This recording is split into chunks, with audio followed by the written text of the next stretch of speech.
আমাদের প্রথম বলছে শিপ ব্রেকিং, মানে হচ্ছে জাহাজ ভাঙা।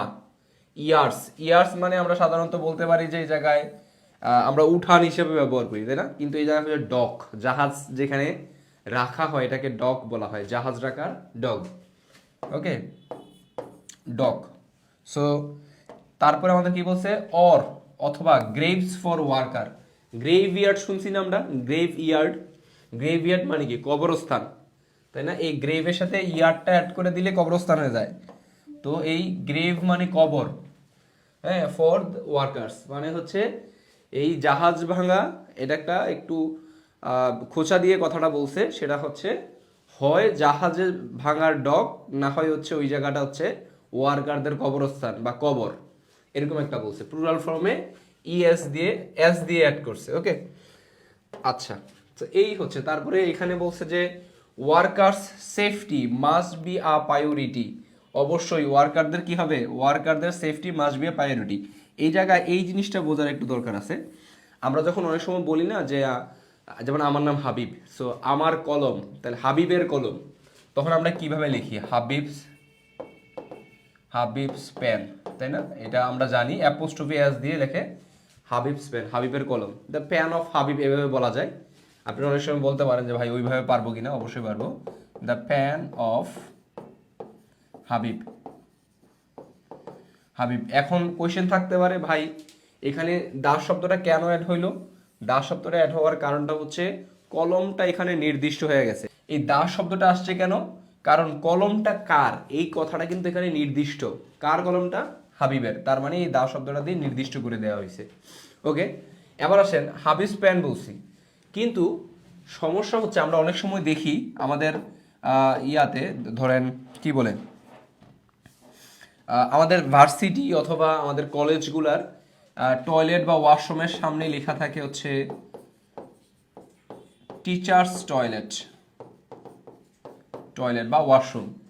এখন খেয়াল করেন তো, অ্যাপোস্ট্রফিটা এস এর পরে দিছে, কিন্তু এখানে তো আমি অ্যাপোস্ট্রফি আগে। কারণটা কি? একটা কথা মাথায় রাখবো, আমরা হয়তো অনেকে এই জিনিসগুলো জানি, আবার অনেকে জানি না। সো যারা জানি না তাদের জন্য এই কথাগুলো আলোচনা করতেছি, ঠিক আছে? সো মানে কমেন্ট করেন না যে ভাই এগুলা পড়াইন না, পারি হ্যান ত্যান। অনেকেই পারে না, আমাদের কাজ হচ্ছে যাদের বেসিক দুর্বল। দেখেন কি বলছিলাম, টিচার্স টয়লেট, এখানে অ্যাপোস্ট্রফি এস এর আগে হয়েছে, এখানে পরে হয়েছে। এই পরে হওয়ার কারণটা কি? আপনি একটা জিনিস মাথায় রাখবেন, যদি আগে থেকে কোনো একটা শব্দের শেষে এস থাকে, ধরেন আমি একটা নাম লিখলাম, নামটা হচ্ছে স্নেহাশিস, স্নেহাশিস, স্নেহাশিস আমি লিখলাম। তো এই নামের শেষে কি আছে? একটা এস অলরেডি আছে। তা আমি যদি বলি স্নেহাশিসের কলম, তখন কিন্তু আর অ্যাপোস্ট্রফির পরে আরেকটা এস দিয়ে এভাবে লেখা যাবে না। তখন আমরা লিখব হচ্ছে, তখন আমরা ডিরেক্ট শুধু অ্যাপোস্ট্রফি দিব, তারপর লিখবো এরকম ভাবে স্নেহা শিশেস, এরকম না, স্নেহাশিস পেন, ঠিক আছে? তার মানে এইটা দ্বারা বোঝা যায় স্নেহাশিসের কলম। এই যে টিচার শব্দটা, এখানে টিচার একটা আছে সিঙ্গুলার আর একটা হচ্ছে প্লুরাল। কিন্তু আমি যদি প্লুরাল ইউজ করি, অলরেডি টিচার্স মানে শিক্ষকদের অলরেডি এস আছে, তাই অ্যাপোস্ট্রফির পরে আরেকটা এস দেওয়া লাগবে না, সেটাই করছে। সেম কাজটা এখানে করছে। ওয়ার্কার শব্দটা প্লুরাল ফর্মে আগে থেকেই এস আছে, প্লুরাল ফর্মে। তো ওয়ার্কারদের সেফটি বলতে এখানে একটা অ্যাপোস্ট্রফি দিয়ে দিবেন, শেষ। ওয়ার্কারদের সেফটি, সেফটি। তারপর ধরেন মায়েদের সুরক্ষা, হ্যাঁ, মাদার সেফটি, এরকম। এইভাবে করে আমাদের ওয়ার্ডগুলো সাজাইতে হয়। তাহলে সেফটি মাস্ট বি, অবশ্যই কি হবে, আ প্রায়োরিটি, একটা প্রায়োরিটি হবে, মানে প্রধান অগ্রাধিকারদের মধ্যে একটা হবে হচ্ছে ওয়ার্কারদের সেফটি নিয়ে। তারপর হ্যাঁ, এই বিশ্বাস নামে একজনকে পাওয়া গেছে যার নামের শেষে এস আছে। ওকে, বিশ্বাস। এই আপনাকে খুঁজতেছিলাম, নামের শেষে এস থাকে কাদের, এইভাবে অ্যাপোস্ট্রফি। কিন্তু আমার নামের শেষে এস দিতে লিখে হাবিব স্প্যান, হাবিব স্প্যান, এইভাবে দেয়া লাগবে। আশা করি আমরা বুঝতে পারছি। তো এগুলার নামের শেষে এস, অথবা প্লুরাল ফর্মে যখন ব্যবহার করি তখন কি থাকে আমাদের, প্লুরাল ফর্মে ব্যবহার করলে তখন অলরেডি এস দিতে হয়, তাই না? চলেন তাহলে আমরা একেবারে মূল আর্টিকেলটাতে ঢুকি। আমাদের কি বলছে দেখেন, এইটা হচ্ছে একটা ডক, এই যে জাহাজের যে সমুদ্র বন্দর, এই বন্দরের মধ্যে এই বিশাল এক জাহাজ। Worker safety in sheep breaking years, একটা এই ছবির মধ্যে দিছে ওয়ার্কার সেফটি। হ্যাঁ, সেফ থেকে শব্দটা কোথায় কি আসছে, সেফটি আসছে, মাথায় রাখতে হবে এগুলা। এই শব্দগুলা কিভাবে একটা শব্দকে নাউন ফর্মে নিতে হয়, কিভাবে অ্যাডজেক্টিভ ফর্মে নিতে হয়, এই জিনিসগুলো জানতে হবে। সেফ এটা কিন্তু আমাদের কি অ্যাডজেক্টিভ, তাই না? এখন বলতে পারেন ভাই এটাতে অ্যাডজেক্টিভ আমি কেমনে বুঝবো? সেফ যদিও নাম মুখস্থ করার দরকার নাই, কোন ধরনের অ্যাডজেক্টিভ, নাউন কোন ধরনের নাউন, ইংলিশ পারতে হলে আপনাকে ব্যবহার জানতে হবে। ধরেন আমি সেফ লিখলাম, দেখেন তো আমি এইভাবে লিখতে পারি কিনা, সেফ প্লেস। হ্যাঁ, এই প্লেসটা কি? প্লেসটা একটা স্থান, তাই না? এটা নাউন। তাহলে নাউনের আগে যেই শব্দটা বসবে সেটাই তো আমার অ্যাডজেক্টিভ। কারণ অ্যাডজেক্টিভ কাকে মডিফাই করে? নাউনকে। যেমন আমি যদি লিখি ডিসিশন, এইটাকে সুন্দর করার জন্য আমি লিখলাম নাইস ডিসিশন বা এক্সিলেন্ট ডিসিশন, তাহলে ডিসিশনকে কে মডিফাই করছে? নাউন। এখন ধরেন সব সময় যে একটা ওয়ার্ডের অ্যাডজেক্টিভ ফর্মই বসবে এমন না। খেয়াল করেন আমি লিখলাম স্টেশন, এখন স্টেশনটা কি ধরনের স্টেশন? Bus station. এখানে কিন্তু বাস নাউন হইলেও এই জায়গাটায় বাস হচ্ছে অ্যাডজেক্টিভ। ট্রেন লিখলেও ট্রেনও কি হবে? অ্যাডজেক্টিভ হবে। কারণ কি? স্টেশন সম্পর্কে একটা এক্সট্রা ইনফরমেশন দিছে বা স্টেশনটাকে মডিফাই করছে। কি ধরনের স্টেশন? Bus station. ওকে, তাহলে এখানে কি হবে? বাস হবে। গার্লস হাই স্কুল, ঠিক আছে, বিশ্বাস গার্লস হাই স্কুল হবে। নাইস। সো তার মানে সেফ, এই সেফটা কি? অ্যাডজেক্টিভ। এটাকে আমরা নাউন ফর্মে যখন ব্যবহার করব কিভাবে দিব? সেফটি। আমরা হয়তো এটা জানি কারণ এটা সহজ ওয়ার্ড, কিন্তু আরো কঠিন ওয়ার্ডে আমরা যখন যাব তখন আমরা আরো বিস্তারিত শিখব। এই ইয়ার থেকে আমরা চলে যাব এখানে। এই হচ্ছে আমার আর্টিকেলের শুরু। ওকে, দেখেন আর্টিকেলটাতে স্টার্টিংটা কিভাবে করছে। বলছে in a country, in a country মানে একটা দেশে, ইন আ কান্ট্রি একটা দেশে, ওয়ার, এই ওয়ার দ্বারা কাকে বোঝাইতেছে? কান্ট্রিকে বোঝাইছে। যেইখানে কান্ট্রি সম্পর্কে একটা তথ্য দিতেছে, কান্ট্রিটা কি ধরনের বা কোন কোন ধরনের কান্ট্রি, এরকম একটা কথা বলতেছে। ওয়ার লেবার রাইটস, লেবার মানে লেবারদের কি রাইটস মানে কি অধিকার। আর আর কেন বলছে যে লেবার রাইটস? আমার এখানে মূল কিন্তু লেবার না, রাইটস হচ্ছে আমার আসল। ওকে, তাহলে আর অফেন ইগনোরড কি করা হয়? অবজ্ঞা করা হয়, মানে এড়ায়ে যাওয়া হয়। ঠিক আছে, আমাকে বলেন এইটা কি ধরনের সেন্টেন্স বা এটা তো বুঝতেছেন যে প্যাসিভ ভয়েস, তাই না? Passive voice. ওকে, তার কি? লেবার রাইটস আর অফেন কি ইগনোরড। একটা জিনিস এখানে আপনাদের খেয়াল করতে হবে, খেয়ালটা একটু খেয়াল করেন তো। অফেন কোথায় ব্যবহার করছে? আর এবং কিসের মাঝখানে? ভার্বের মাঝখানে, ইগনোরের মাঝখানে। সব সময় আমরা যে অ্যাডভার্বগুলো ব্যবহার করি সব সময় না কিছু কিছু ক্ষেত্রে এক্সেপশন থাকে। কোনো কোনো অ্যাডভার্ব পুরো আপনার এটা কি বলে পুরো সেন্টেন্সকে মডিফাই করে, তাই না? তখন সামনে বসে, মাঝে মাঝে পিছনে বসে, কিন্তু মোস্ট অফ দ্য কেসেস আপনাকে মেইন ভার্বের আগে বসাইতে হয়। যদি অক্সিলারি ভার্ব থাকে তাহলে অক্সিলারি ভার্বের পরে মেইন ভার্বের আগে মাঝখানে বসাইতে হয়। যেমন ফর এক্সাম্পল দে, আমি একটা সব সেন্টেন্স লিখলাম, ধরেন লিখলাম দে ওয়ার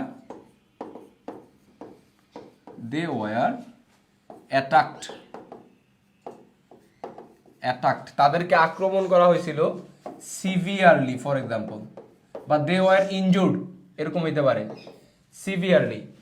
সিভিয়ারলিটা এইখানে দিবেন না, সিভিয়ারলিটা দিবেন এই জায়গায়। কিভাবে দিবেন? আমি যদি লিখি দে ওয়ার সিভিয়ারলি ইনজুর্ড দিই আমরা, তাইলে আরো ইনজুর্ড। ওকে, ইনজুর্ড, তারা সিভিয়ারলি মানে কি বলেন তো? Recently, lately. হ্যাঁ, বিশ্বাস ভাই খুবই অ্যাক্টিভ, বাকিরা শুধু ক্লাস করতেছে। সিভিয়ারলি অর্থ বলেন তো আপনারা, দেখি পারেন কিনা। সিভিয়ারলি এই অর্থটা বলেন, এটার অর্থ কি?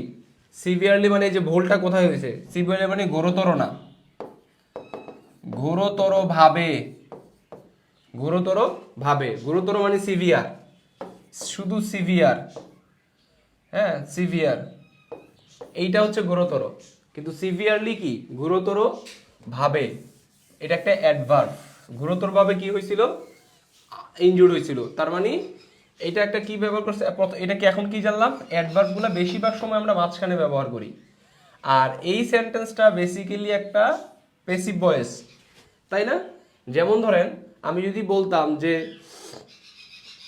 অথরিটি ইগনোর, আমি একটা সেন্টেন্স লিখি, অথরিটি কি করে ইগনোর করে, ইগনোরস হবে কেন, authority singular, authority ignores labour rights. লেবারের ইউ কিন্তু অনেক জায়গায় ব্যবহার করে অনেক জায়গায় করে না, যেমন কালার হইতে পারে, হ্যাঁ কালার, COLOR কালার, কালারের ইউ ব্যবহার করে না। ব্রিটিশ আমেরিকান পার্থক্য, আমেরিকানটা ছোট করে ফেলছে, ব্রিটিশরা বড় রাখে। দেখেন ignores labour rights, RIGST rights, labour rights.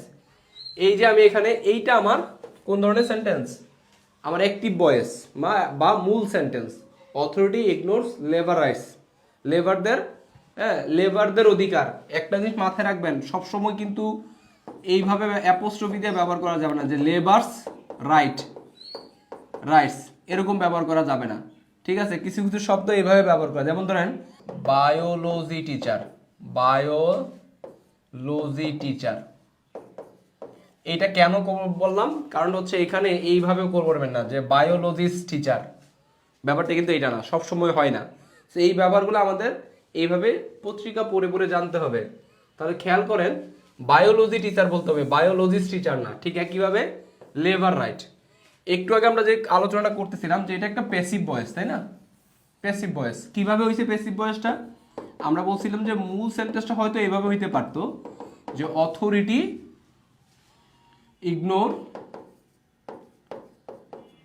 Ignores labour rights,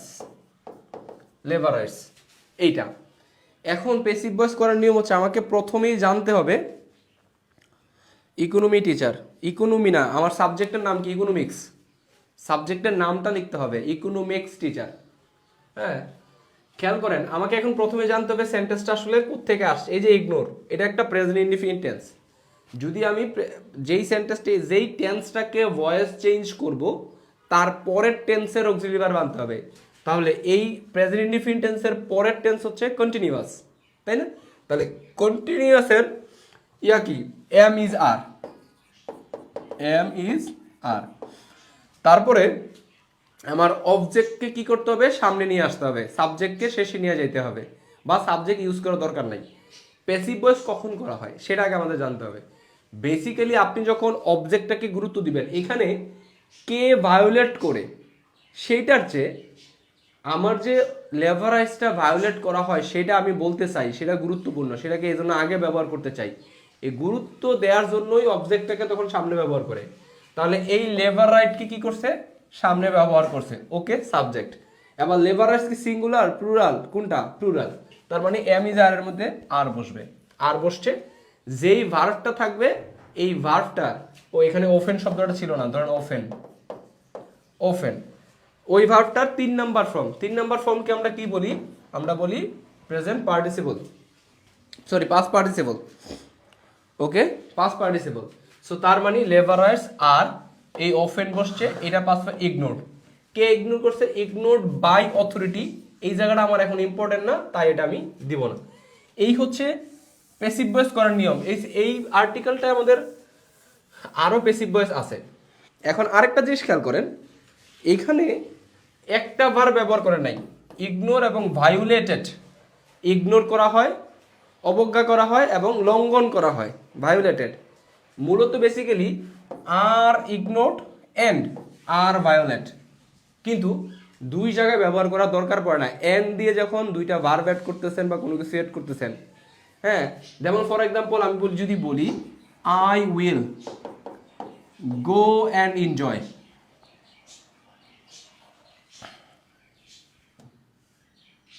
okay I will go and enjoy, এই সেন্টেন্সটা এটা কি বোঝা যায়, বোঝা যায় না, আচ্ছা ওয়েট,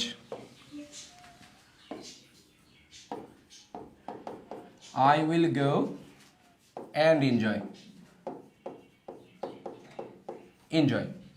খেয়াল করেন মূলত সেন্টেন্স হচ্ছে I will go and I will enjoy, অথবা I will go and will enjoy, এখানে একটা will থাকবে, will। কিন্তু আমি গো এবং এনজয় একসাথে ব্যবহার করছি দেখে উইলটা বারবার কি করা লাগবে না, ব্যবহার করা লাগে না। এটাও একটা আমাদের শেখার বিষয়। আমাদের যখন অ্যাডভান্স রাইটিং আমরা শিখি এই জিনিসগুলো মাথায় রাখতে হবে। ভায়োলেটেড বাই, এই যে কার দ্বারা ভায়োলেট করতেছে, ওই যে আমরা অথরিটি ব্যবহার করছিলাম, অথরিটি না ব্যবহার করে আমরা আসলে ব্যবহার করা উচিত ছিল the owner of different industry.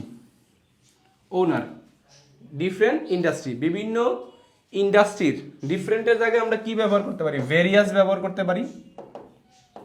Various spelling ভুল হয়েছে, এই ডিফারেন্টের জায়গায় আমরা বলতে পারি ভেরিয়াস, ভেরিয়াস ইন্ডাস্ট্রিজ। ওকে, চাইলে এখানে সেভারেলও ব্যবহার করতে পারি, সেভারেল ইন্ডাস্ট্রিজ। ওকে, ওনার্স, ওনাররা মানে মালিকরা। এটা কোন শব্দ থেকে আসছে, ওন, ওন মানে নিজে। এটা থেকে আরেকটা শব্দ বলতে পারি ওন সেলফ, আমার নিজেকে, এরকম একটা ব্যাপার। তাহলে এতটুকু থেকে আমরা বিভিন্ন গ্রামারের ব্যবহার ট্যাবহার সব কিছু খেয়াল করেন।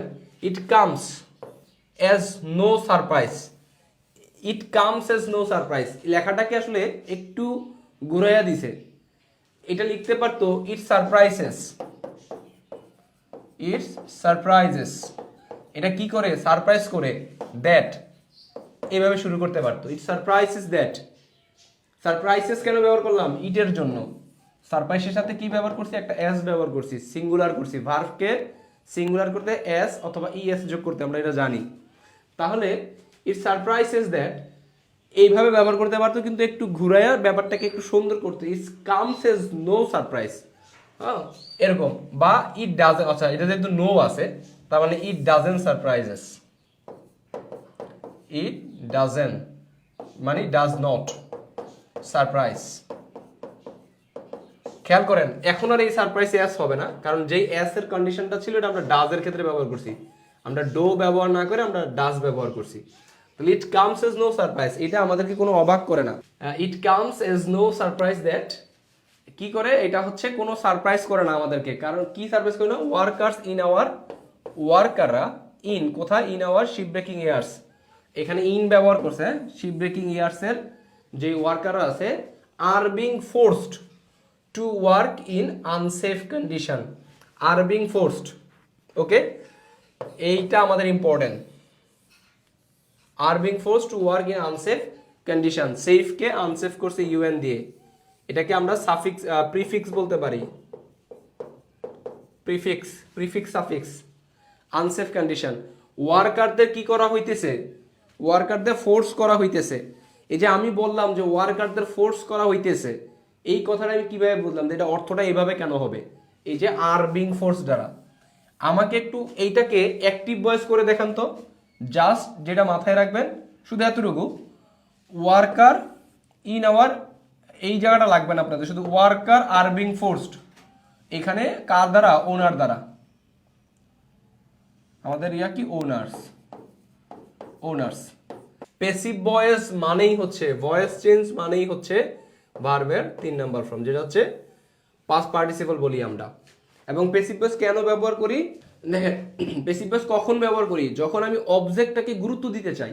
যেমন এইখানে কাদেরকে ফোর্স করা হইতেছে, ওয়ার্কারদেরকে, এইটা আমি গুরুত্ব দিতে চাইতেছি। কে ফোর্স করতেছে সেটা হচ্ছে ওয়ার্কারদের ফোর্স করতেছে, সেটা আমার গুরুত্ব বেশি, এই জন্য আমি প্যাসিভ ভয়েস ব্যবহার করছি। আসেন, ফোর্স টু আনসেফ কন্ডিশন, হ্যাঁ মানে আনসেফ, যে কন্ডিশনটা অনিরাপদ, হ্যাঁ সিচুয়েশনে বা অবস্থায় কি করা হয়, ফোর্স করা হয় কাজ করার জন্য।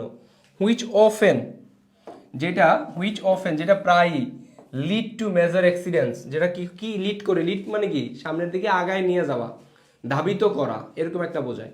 তাহলে লিড টু মেজর অ্যাক্সিডেন্ট, বড় ধরনের, মেজর মানে কি বড়, হ্যাঁ অ্যাক্সিডেন্টস, অ্যান্ড ইভেন্ট ডেথ, এবং এমন কি, ইভেন্ট মানে কি এমন কি, এমন কি মৃত্যুর দিকে আমাদের কি করে ঠেলে নিয়ে যায়।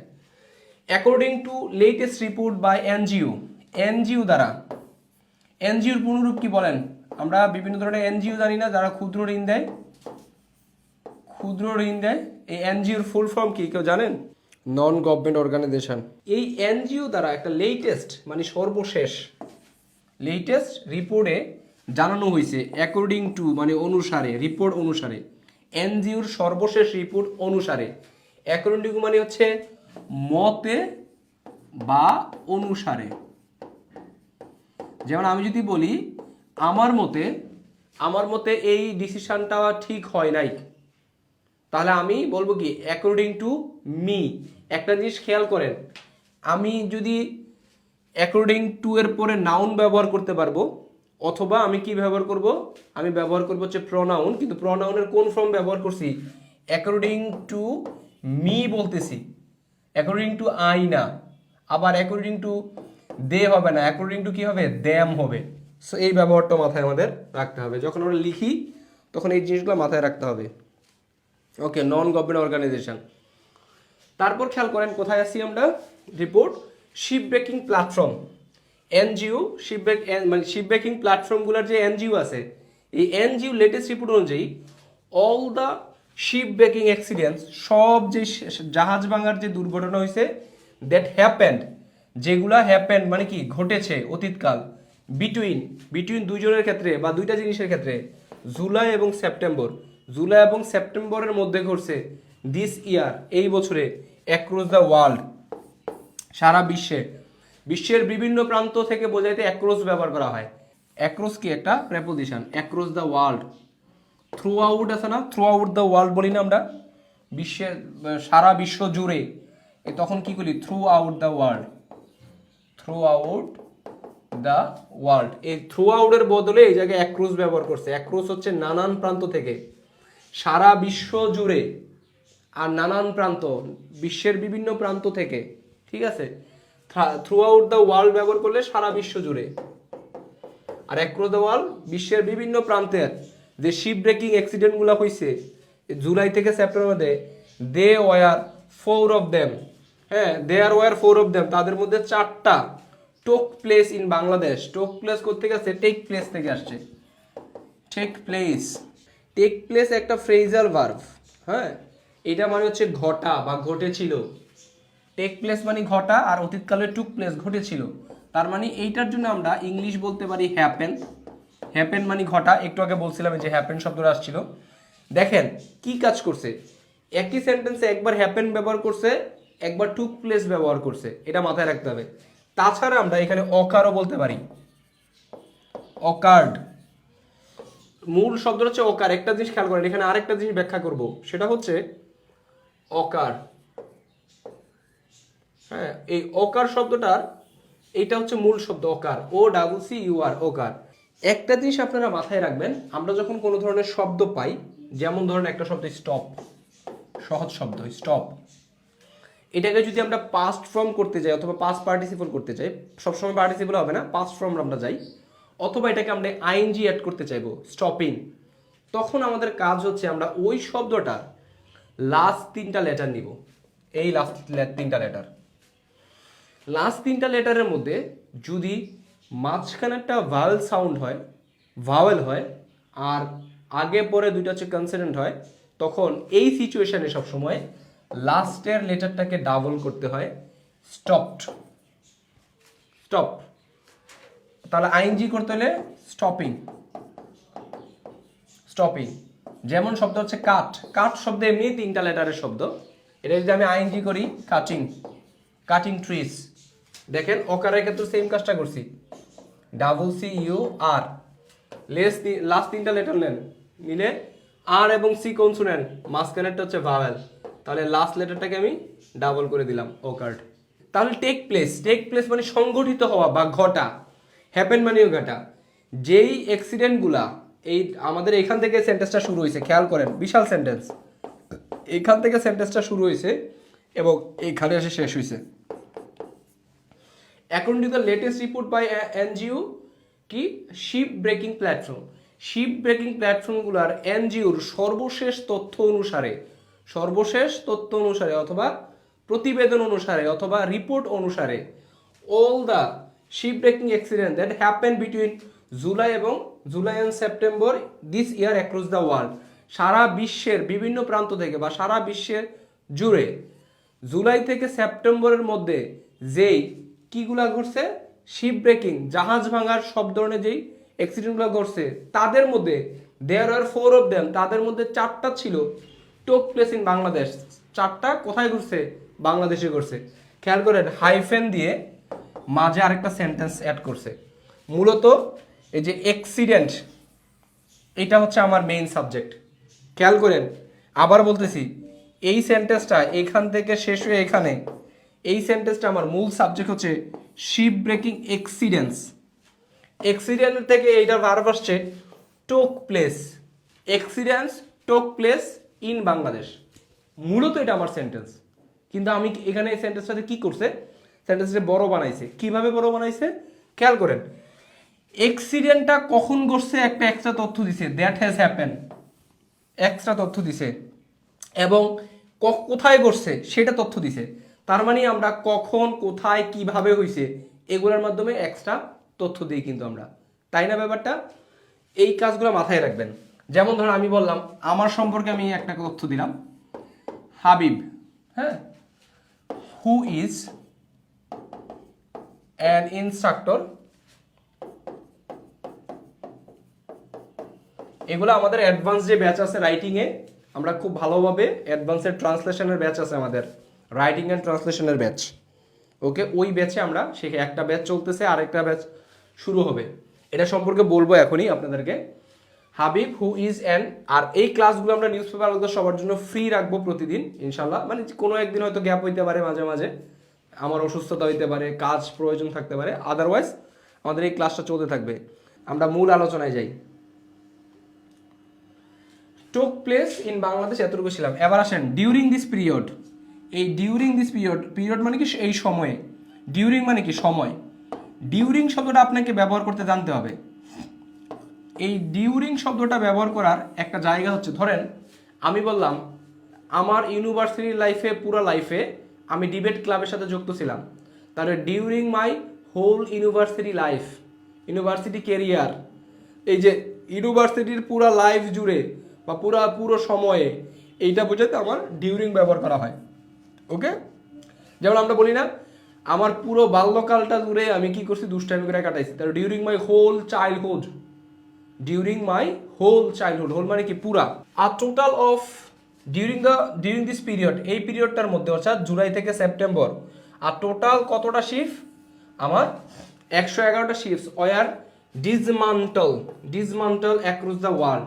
ডিসমান্টল মানে হচ্ছে মূলত বেসিক্যালি আপনার ভেঙে ফেলা, চূর্ণ করা, আমরা জাহাজ ভাঙি না ওইগুলা ডিসমান্টলকে আমরা চাইলে ইংলিশে আরেকটা শব্দ বলতে পারি, ড্যামোলিশ করা, ভেঙে ফেলা, চূর্ণ করা, জাহাজ ভাঙার যে শিল্প। ওকে, ড্যামোলিশ। যদিও ডিসমান্টলের আরেকটা অর্থ আছে, মানে ডিসমান্টল দুইটা অর্থে ব্যবহৃত হয়, একটা হচ্ছে চূর্ণ বিচূর্ণ করা, ভেঙে ফেলা, আরেকটা হচ্ছে অনাবৃত্ত করা, মানে নগ্ন করা, অনাবৃত্ত করা, যেটাকে আমরা ইংলিশে স্ট্রিপ বলতে পারি। স্ট্রিপ মানে হচ্ছে কি আপনার নগ্ন করা, অথবা পিল বলতে পারি, পিল, পিল মানে কি যে আমরা পেঁয়াজের খোসা ছাড়াই না, মানে নগ্ন করি বা হচ্ছে অনাবৃত্ত করি, হ্যাঁ, এই পিল, পেঁয়াজের খোসা ছাড়ানো, পেঁয়াজ, রসুন, আলু এইসবের খোসা ছাড়ানোকে পিল বলা হয়, এটাকে আমরা ডিসমান্টলও বলতে পারি, ডিসমান্টল। ওকে, সো এই তাহলে কি বলতে, স্ক্রিনশট উঠে গেছে। আচ্ছা দেখেন, dismantle across the world around half of which, যাদের মধ্যে অর্ধেক, প্রায় অর্ধেক, অ্যারাউন্ড মানে অর্ধেক, অ্যারাউন্ড এই শব্দগুলো ব্যবহার করা হয় কাছাকাছি বোঝাইতে। আমি তো বলি প্রায় 10,000 লোক, অ্যারাউন্ড 10,000 পিপল, প্রায় 10,000 লোক। তারপরে আমি যদি বলি অ্যাবাউটও প্রায় বোঝায়, হ্যাঁ, অ্যাবাউট 3 দিন ধরে, এরকম একটা ব্যাপার। সো অ্যারাউন্ড মানে প্রায় হাফ অফ হুইচ, যাদের মধ্যে হাফ মানে 54টা, হ্যাঁ, 54টা টু বি এক্সাক্ট, যদি এক্সাক্ট বলতে চাই সেটা হচ্ছে 54টা। ওয়ার, দেখেন খেয়াল করেন, ওয়ার ব্যবহার করা হয়েছে কেন, অ্যারাউন্ড হাফ বলছে, এখানে তো প্লুরাল কিছুই নাই, আছে 11টা শিফট, 111টা শিফটের মধ্যে অর্ধেক শিফট, তার মানে 54টা বা কোনো কিছু একটা। ওকে, স্পেসিফিক করে বলে দিছে 54টা, এই জন্য ব্যবহার করা হয়েছে ওয়ার। আচ্ছা, ওয়ার স্ক্রাপড ইন বাংলাদেশ, এই স্ক্রাপড মানে কি, স্ক্রাপ মানেও আমরা যে একটু যে ডিসমান্টল বলছি, হ্যাঁ, একজন বলছে ডেস্ট্রয়, এক্স্যাক্টলি। স্ক্রাপ মানেও হচ্ছে আমার কি করা, ছাঁটাই করা, বর্জন করা বা ভেঙে চুরে করা, ভাঙচুর করা, এরকম টুকরা টুকরা করা, এটাকে মানে স্ক্রাপ্ট বলা হয়। একটু আগে দেখেন আমি আলোচনা করছি, আমার এই শব্দটা মূলত হচ্ছে স্ক্রাপ্ট। এইটা এইটা স্ক্রাপ্ট। স্ক্রাপ মানে হচ্ছে মূলত বলতে পারেন বর্জন করা, বর্জন করা, ছাটিয়া ফেলা মানে ছাঁটাই করা, টিয়া ফেলা, অথবা বলতে পারেন যে ছোট ছোট টুকরায় ভাগ করা, ক্ষুদ্র টুকরায় ভাগ করা, মানে আলটিমেটলি ঘুরাইয়া ডিসমান্টলের কথাই বলতেছে। মানে বাংলাদেশে সারা বিশ্বে 111টা জাহাজ ভাঙছে, তার মধ্যে বাংলাদেশে 54টা ভাঙা হয়েছে, এটা বলতেছে। খেয়াল করেন এখানে আরেকটা জিনিস আমরা বলছিলাম একটু আগে, লাস্ট 3টা লেটার নিলাম, নেওয়ার পরে যদি আমার শেষেরটা এবং আগেরটা কনসিডেন্ট হয়, মাঝখানে ভাউল সাউন্ড হয়, শেষেরটাকে ডাবল করতে হয়। দেখেন ডাবল করছে, হ্যাঁ, এইভাবে in Bangladesh. While this means a lot of profit for the owners. While মানে যখন, যেখানে, এরকম বোঝায়। দিস মিনস এটার মানে বোঝাইতেছে আ লট অফ প্রফিট, অনেক লাভ, ফর দ্য ওনার্স ওনারদের জন্য, ওনারদের জন্য অনেক লাভ হয়েছে। এই যে অ্যাপ্রক্সিমেটলি বলছে। খেয়াল করেন তাহলে this means a lot of profit for the owners, for the workers who toil for dawn to dusk. খুবই ইম্পর্টেন্ট শব্দ, টয়েলও খুবই ইম্পর্টেন্ট শব্দ। ডন টু ডাস্ক, ডন মানে বোঝা যাচ্ছে ভোর। ওই যে রুদ্ররায় আছে না, সেদিন ভোরে গান গাইতো রুদ্ররায়, এই ভোর। আর ডাস্ক মানে গধূলি বোঝায়, মানে হচ্ছে সন্ধ্যাবেলায় যে একটা আবহাওয়া তৈরি হয়, শেষ বিকালের গধূলি, এই গধূলি বোঝাইতে ডাস্ক বোঝানো হয়। গধূলি, এখানে একটা চন্দ্রবিন্দু থাকতে পারে হয়তোবা, তার মানে এটা মূলত হচ্ছে ভোর, সকাল থেকে সন্ধ্যা পর্যন্ত এটা বলতে পারেন।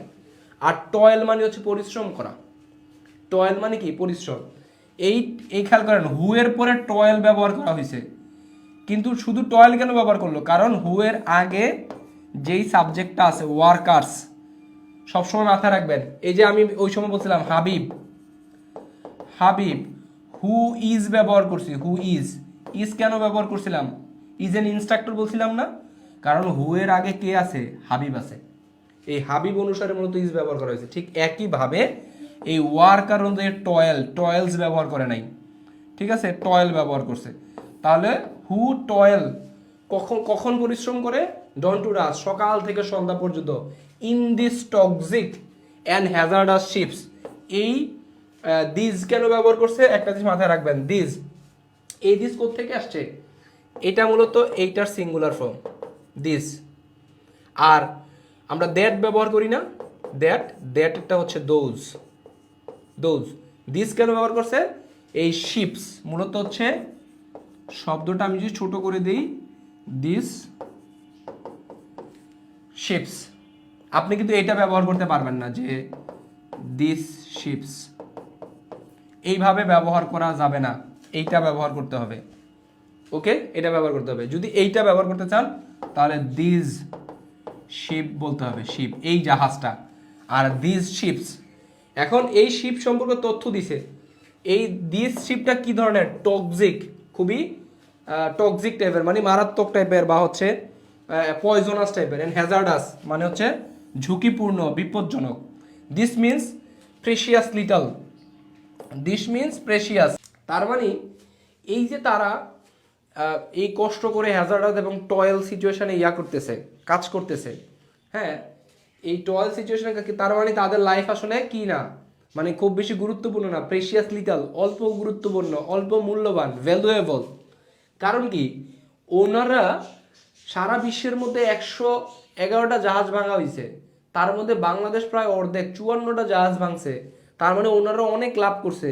কিন্তু এই যে ওয়ার্কাররা কাজ করতেছে, ওয়ার্কাররা তারা আনসেফটি বা আনসেফ একটা কন্ডিশন এর মধ্যে ফালায়া কাজ করাইতেছে, তারা সকাল থেকে সন্ধ্যা পর্যন্ত কাজ করতেছে, কিন্তু তার মানে তাদের লাইফটা হচ্ছে কি খুব বেশি প্রেশিয়াস মনে করতেছে না।